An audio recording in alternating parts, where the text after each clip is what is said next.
তো চলো দেখাই বন্ধুরা, আজ সোমবার দুপুরে আমি কি রান্না বান্না করেছি। প্রথমেই হয়েছে এই যে ভাত, একদম প্রতিদিনকার মতন গরম ধোয়া উঠছে, গরম গরম ভাত।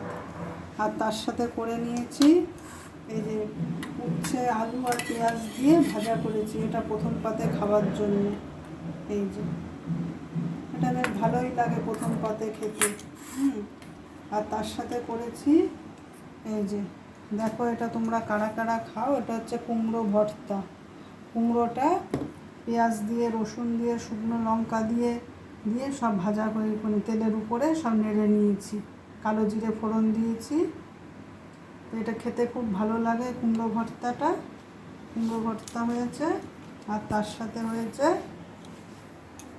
এই যে ট্যাংরা মাছ, একদম সিম্পলভাবে আলু দিয়ে পটল দিয়ে ঝোল করেছি। এই যে মাছগুলো, এই যে আলু দিয়ে পটল দিয়ে ট্যাংরা মাছের একদম হালকা পাতলা ঝোল। তা আজকে আমার এই 3 পদেই রান্না বান্না হয়েছে।